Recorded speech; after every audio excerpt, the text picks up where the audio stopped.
A very warm welcome from the Qatar Peninsula. We're at the Losail International Circuit near the capital city of Doha.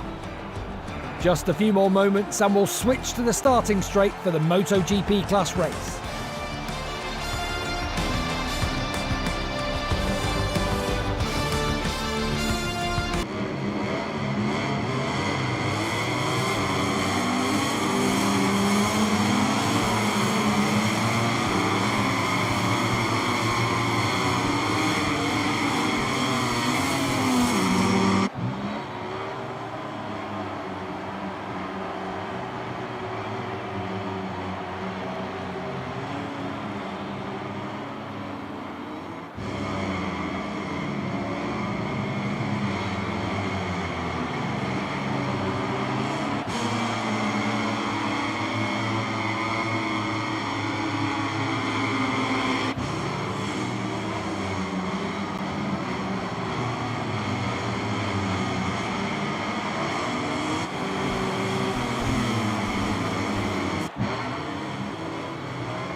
The lights are about to go out. Pecco Bagnaia is starting from the front row thanks to that pole position from yesterday.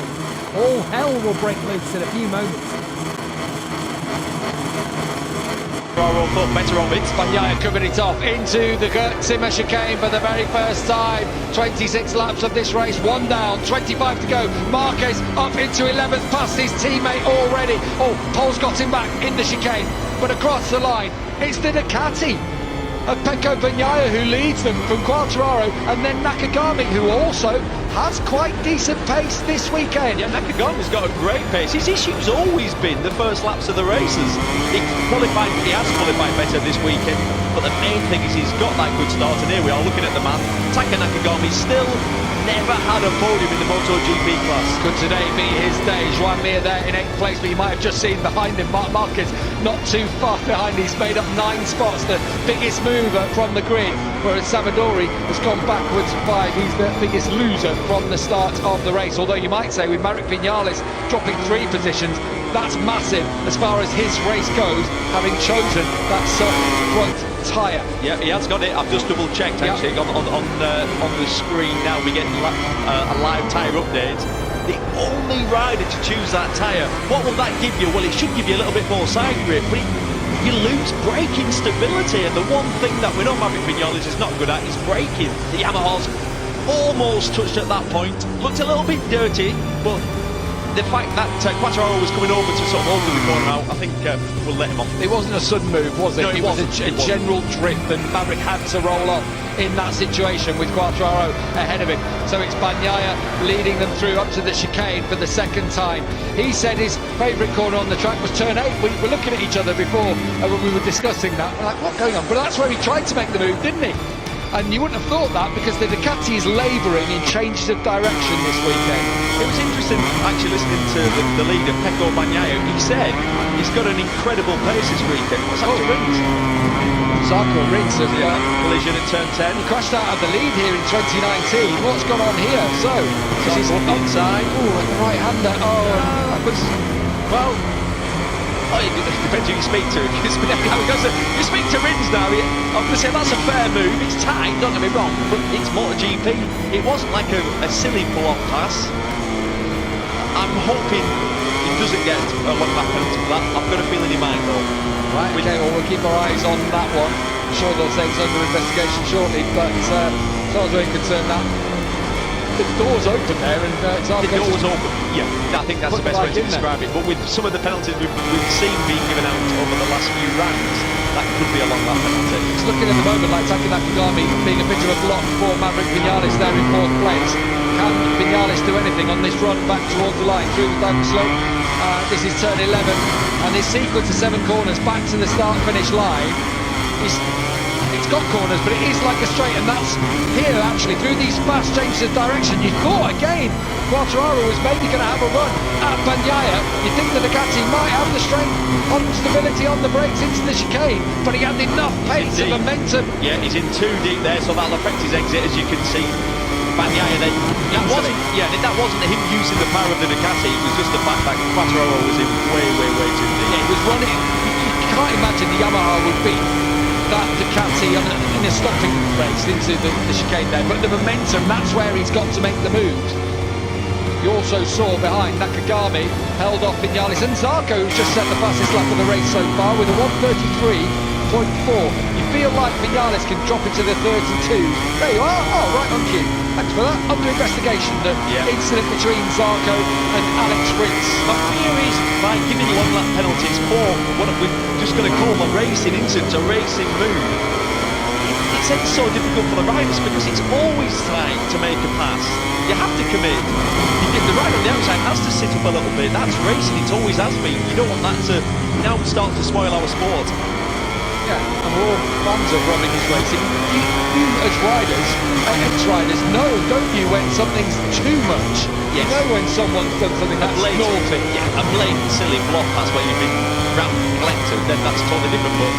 But from the angles that we saw, that I don't think it was. They do have different angles in race direction. We'll see anyway. It's under investigation as Fabio Quartararo, no further action to be taken. We're pleased to hear that. Fabio Quartararo again through the fast kink of the Ram's hook, had a look, didn't he, on the inside of Pecco Bagnaia, but not on this occasion. And the Ducati's led longer than you might have expected, but this is what happens. You get Ducati at the front, and it just holds everything up. Marquez. Marquez. So Marquez, I said he's got a really good race pace. He's up to 10, so he's made up 10 spots. You can see there's the graphic. Is in time with my words, but his pace is. He hasn't got podium pace. The problem is, I fear if he tries to create podium pace, we're going to see Marquez picking that Honda up out the gravel. The other thing is he's gone with a soft rear tyre, so that'll be something. Both he and Polis Varga have gone with the softer option. The Honda sometimes can make that work. Gives them a little bit more edge grip early on these fast corners that we get at this brilliant venue. It's so good to have the TT back, isn't it, after missing it in 2020, the first ever year on the Grand Prix calendar. There hadn't been a race, and we missed it, and great to see the fans in the grandstands too. It'll all be on sooner rather than later, ladies and gentlemen. We hope we'll be back at MotoGP venue soon. Now, Valentino Rossi in these early laps has obviously paid a price. He has had really good pace all weekend, qualified in 12. He's 7. Back to the front, and it's Fabio Quartararo. Just 8 more corners to go. Vinales will take some comfort from the fact that he has got through up into 2nd place. He made a move. Unfortunately, the move just came a little bit late to challenge for victory. But I suppose it'll be a shred of comfort somewhere on the line. It's back in the podium fight, back in the fight for victory. Bear in mind, he hasn't had a podium since the opening round in Qatar. Up to the final chicane for the final time. And Fabio Quartararo is about to take his 4th victory of the season. And he's won the classic of the Dutch TT. Quartararo wins from his teammate Maverick Vinales. 1-2 for Yamaha, with Joan Mir in 3rd, Johan Zarco in 4th, top Ducati from Miguel Oliveira off the podium for the first time in 4 races. Marc Marquez takes 7th behind Pecco Bagnaia. And the race set his fastest lap of the race in that battle with Marc Marquez. Fair play. That's throwing everything at it to finish 8th. And Fabio, is that Tom, his pal? I think it may well be. Oh, we've got Zoe. There we go. Yeah, go on, you go. Put on to it. Oh, no! Wait a second, there's still one. Is that Winner who blessed us with a perfect race today. In addition to the victory, this young man scored some very important points for the world standings.